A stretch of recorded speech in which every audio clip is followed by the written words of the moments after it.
안녕하세요, 임영환입니다. 순상밀톱 사기, 오늘의 주인공은 맹상군입니다.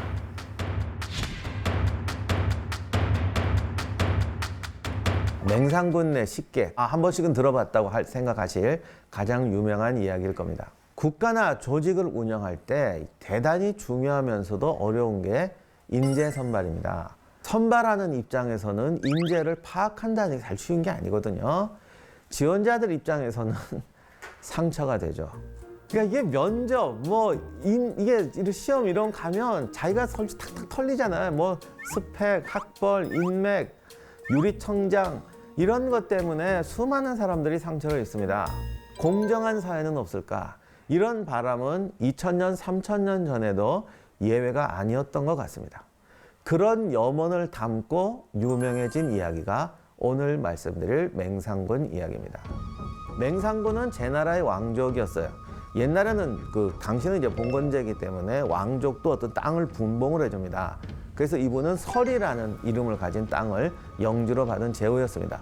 본인이 받은 건 아니고 아버지가 받은 건데, 잠깐 여담으로 가면 아버지가 아들만 40명이었답니다. 맹상군은 그 중에서도 거의 끝인데, 어머니는 또 수많은 중에서도 좀 아주 낮은 신분의 여자였다고 하죠. 그래도 심지어 맹상군은 키우지 말고 죽이라고 그랬대요. 참 아무리 흔하면 돌이라고 그러지만 얘 정말 아들을 모처럼 버려요. 근데 어쨌든 안 죽고 살아서 컸는데 이거 아들하고 얘기를 해보니까 이놈이 똑똑한 것이요. 그리고 맹상군이 살아남기 위해서 생존 투쟁을 얼마나 했겠어요. 처절하게 살았을 거 아닙니까? 그래서 주변에 어떻게 했는지는 모르겠는데 하여간 수많은 사람들한테 인기를 얻어서 다들 아버지한테 가서 맹상군이 제일 똑똑하니까 자를 후계자로 삼아라 이렇게 했답니다. 여기서 인간 승리 한편 하셔서 아버지의 후계자가 됩니다. 40대 1의 경쟁을 이긴 거죠. 가장 안 좋은 스펙을 가지고 40대 1의 경쟁을 이긴 거죠. 아마 이분이 그래서 이런 생각을 했던 것 같아요. 사람을 뽑으려면 스펙이나 추천만 갖고 모르겠다. 내 앞에 오는 인재는 이미 수많은 필터링 속에서 걸러진 애들 아니냐. 그런데 당시는 전국시대가 절정으로 치닫던 시기입니다. 아직 진시황은 등장 안 했는데 진나라가 이제 초강대국으로 떴고, 다른 나라들은 연합해서 진나라를 막아야 되냐 아니냐, 이 틈에 우리가 어떻게 빨리 딴 걸 먹고 우리도 성장해서 진나라랑 상대해야 되냐, 이런 갖고 막 고민할 때예요. 근데 제나라는 나름대로 전국시대의 칠흥 중에 하나고, 솔직히 칠흥 중에서도 상위권 국가였기 때문에 이 고민이 더 심했던 것 같아요. 이런 상황에서 맹상군은 결국 나라를 강하게 하려면 내가 강해져야 되고, 내가 강해지려면 인재를 모아야 된다. 그래서 자국과 타국의 인재를 가리지 않고 사람들을 불러 모았어요. 그런데 약간 본인의 경험이 있어서 그런지 일단은 굳이 시험 안 본다, 스펙 안 본다, 그래가지고 우르르 모았다고 합니다. 그래서 맹상군의 식객이 3,000명이었다는 말도 있고 수만 명이었다는 말도 있는데, 나중 기록 하여간 기록엔 3,000명이었다는 기록도 나와요. 그래서 3,000명이 넘는 이런 식객들을 모아놓고 후하게 대접을 했다고 해요. 거의 가산을 탕질할 정도로. 그 식객을 어떻게 심사를 하고 어떻게 했는지는 정확하진 않아요. 이게 좀 과장이 되다 보니까 무조건 한 가지 재주만 있는 사람은 불렀다 이런 말도 있는데, 사기에는 그런 기록은 없고 하여간 별의별 인간 다 왔다 이 정도 수준만 있습니다. 그 중에는 도둑질이 장기인 사람도 있었고 성대묘사가 장기인 사람도 있었습니다. 아마 이것 때문에 그냥 한 가지 재주만 있으면 불러 모았다 이런 식의 어떤 후대 해석이 들어온 것 같은데, 그래도 이건 좀 너무했잖아요. 그래가지고 다른 식객들도 이 사람들은 아주 천시했다고 그래요.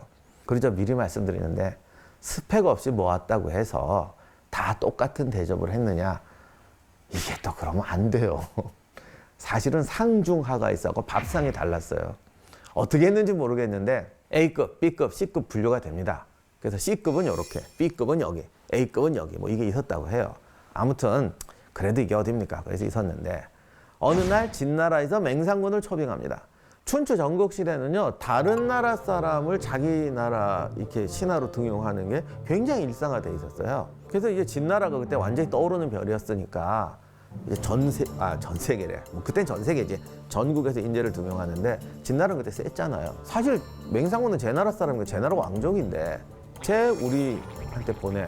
잘 웃기는 얘기, 이상한 얘기예요, 그죠? 그러니까 제 나라에서 안 보내려고 그러니까 진나라가 제 나라 협박을 합니다. 안 보내? 그럼 나 가만 안 있어. 이렇게 되니까 할 수 없이 제 나라에서 이제 보내요. 맹상군도 안 가려고 노력을 하다가 뭐 중간에 뭐 이렇게 공작도 하다가 이제 할 수 없이 가게 되는데, 근데 진나라가 이제 부르는 건 처음에 진심이었어요. 맹상군이 인재래. 그리고 맹상군이 오면 맹상군만 옵니까? 식객이 따라오잖아요. 그런데 누가 그럽니다. 쟤는 결국 제 나라 사람이고 제 나라는 우리나라의 라이벌이다. 그러니 우리 쟤를 재상으로 쓴다고 우리한테 덕이 되는 게 아니라 죽이면 더 큰 도움이 된다. 나라가 성장하는 데는 두 방법이 있죠. 나를 키우는 것과 상대를 약하게 하는 법. 이 경우는 맹상군을 먹어서 우리가 크는 것보다 맹상군을 죽여서 제 나라를 약화시키는 게 낫다. 이렇게 돼서 죽입시다. 이렇게 됩니다.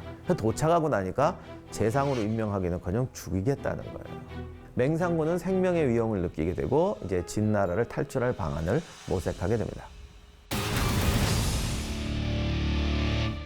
맹상군이 진나라에 와서 보니 죽게 생겼잖아요. 이거 어떡하냐. 그때 데리고 왔던 식객 중 한 명이 아이디어를 냅니다. 진나라 왕이 총애하는 후궁이 있는데 그 여자 말이란 뭐든지 듣습니다. 그래? 그거 해결해 주려면 뭐가 필요한데. 그래서 뭔지 모르겠는데 그냥 흰 여우 가죽으로 만든 뭐 이런 모피를 달라고 해요. 그게 뭐 엄청 귀한 거였답니다. 근데 이걸 벌써 맹상군이 진나라에 와서 왕한테 바친 거예요. 그럼 어떡하지? 그러자 그 좀도둑이 실력 발휘를 합니다. 제가 찾아오겠습니다. 들어가서 빼옵니다. 그런 거 보면 시험을 보긴 봤나 봐. 이게 보통 좀도둑이 아닌 건 맞아요. 왕의 창고에 들어가서 귀중품 빼온다는 게 쉬운 거예요. 빼와요. 그래서 이제 이렇게 돼갖고 이제 석방이 돼서 가는데, 우리가 인생의 진리 중에 하나가 브로커는 믿으면 안 돼. 이게 기록에 보면 다음날 바로 후회했다고 돼 있어요. 그러니까 이제 불량증을 준 거죠. 어쨌든 이제 막 도주를 하고 이제 진나라군이 추격해 옵니다. 그래서 그 유명한 함곡관이라는 데 왔는데, 이 함곡관을 벗어나면 평야지대예요. 낙양으로는 평야지대죠. 그래서 여기만 빠져나오면 되는데 닭이 울어야 이 문을 열어준다 이거죠. 미리 말하는데 이건 뻥이에요. 뻥이에요. 어느 성문을 닭 울음소리 듣고 열어. 옛날 사람 시계 없어도 다 이거 하고 이거 해요. 말도 안 되는 소리지. 사마천도 단점이 하나 있는데 재미난 얘기를 못 참아요. 이 정말 역사가의 유혹이 이거예요. 책을 쓰다 보면 진실이 아닌 것 같은데 이거 너무 재밌단 말이죠. 그러면 진짜로 믿게 돼요. 보면 진짜처럼 보입니다. 저도 옛날에 그런 실수 한 2번 했는데 이분이 일부러 그랬겠어요. 진짜로 믿은 거지. 백성들을 사랑하다 보니 이 훌륭한 이야기를 버릴 수가 없어서. 아무튼 닭울음소리를 내야 된다. 그랬더니 이제 성대묘사 아저씨가 꽃기호 해가지고 문을 열고 살아 돌아왔다. 뭐 아무튼 이 얘기가 당시에도 굉장히 유명하게 퍼졌습니다. 이 에피소드는 소위 말하는 스펙 없는 인재 등용의 사례죠. 그래서 수많은 사람에게 위안이 되고 지금도 무수한 칼럼에서 인용되고 있습니다. 사람들은 다 자신만의 재능이 있다. 학벌, 뭐 이게 전부가 아니다. 다양한 인재를 갖춰야 온갖 상황에 대처할 수 있다. 정말 좋은 이야기입니다. 그런데 이 이야기의 교훈은 이게 전부일까? 제가 지금 사마천이 유혹을 못 이겨서 이걸 넣었다 그랬는데 이분이 이 이야기를 하고 싶어서 이 얘기를 넣었을까? 그랬으면 우리가 사마천을 좀 덜 존경할 겁니다. 사마천이 이 얘기를 꼭 넣고 싶었던 건 요게 아니에요. 그 이상의 이야기가 있어서 그래요. 그럼 숨은 이야기가 뭐냐? 뒤에 가면 사마천이 사평을 쓰는데, 근데 제가 좀 미리 말씀드리는데 이 사기는 사마천 혼자 쓴 게 아니고 사마천의 아버님부터 쓰셨던 연결을 쓴 거예요. 그런데 이 뒤에다가 내 이야기, 아버님 평 이렇게 안 하고 태사공을 말한다 이렇게 했거든요. 그러다 보니까 이게 사마천의 평인지 사마천의 아버지의 평인지 좀 헷갈릴 때가 있어요. 근데 판정할 방법이 없어서 제가 그냥 사마천이라고 하니까 여러분 이분은 양해하시고, 또 제가 뭘 모르네 이러지 말아주세요. 전에 삼국지 할 때도 삼국지 연의도 여러 사람이 있었고 판본이 여러 개 있는데 그걸 어떻게 해서 다 합니까? 그러니까 이 작가는, 이 소설가는 이럴 수가 없으니까 이거 나관중은 천재예요 이렇게 말했더니, 나관중은 한 명이 아닌데 그것도 모르냐 뭐 이러지. 모르지 않는다고 제가 말씀드렸어요. 그러니까 제발 넘어갑시다. 사마천은 아무튼 이야기에 평을 달았는데 이런 말을 했습니다. 내가 이때 맹상군이 죽은 지 한 100년 이상 지난 다음이죠. 맹상군의 영지였던 설당이라는 곳에 여행한 적이 있다. 그런데 이 땅이 이게 나름 이게 맹상군이 유명한 분이고 수많은 인재가 있던 곳인데 웬 깡패 같은 놈들이 이렇게 많냐. 그래서 동네 사람한테 이유 왜 이러냐 이랬더니 이런 대답을 했대요. 옛날에 맹상군이 천하의 건달들을 물러 모는 바람에 그때 간악한 사람이 무려 6만 원나 들어왔습니다. 식객이 3,000명이면 딸린 식구, 그 사람들 또 부하 뭐 이럴 거 아니에요. 그러니 전 중국의 건달이 6만 원가 넘게 들어왔다. 이 말에는 사실은 맹상군의 그 저인망식 인재 등용 방식에 대한 예리한 비판이 있어요. 우리가 보기에는 다 와라, 아무나 와라. 굉장히 멋있는 것 같잖아요. 그런데 인재를 등용하는 건요, 다양한 인재를 적재적소에 배치한다는 게 진짜 문제예요. 정확한 인재를 적재적소에 배치하기 위해서 스펙에만 의존해도 안 돼, 추천에만 의존해도 안 돼, 인맥에만 의존해도 안 된다는 거예요.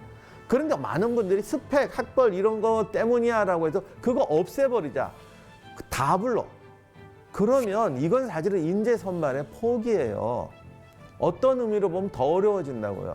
이거 말 뒤집어 보면 적재적소에 못 쓰고 있다는 거예요. 그리고 적재적소에 쓴다는 건 결국 A라는 집단과 B라는 집단이 경쟁을 해요. 인사가 만사다. 그러면 적재적소에 얼마나 효율적으로 쓰느냐. 우리가 스펙이나 유리천장을 비판하는 건 불공정 자체도 나쁘지만 그러기 때문에 결과적으로 비효율적이 된다는 거죠. 만약에 누군가가 공정하고 적재적소에 쓰는 방법을 찾아낸다면 이 집단은 패하고 말 것이다.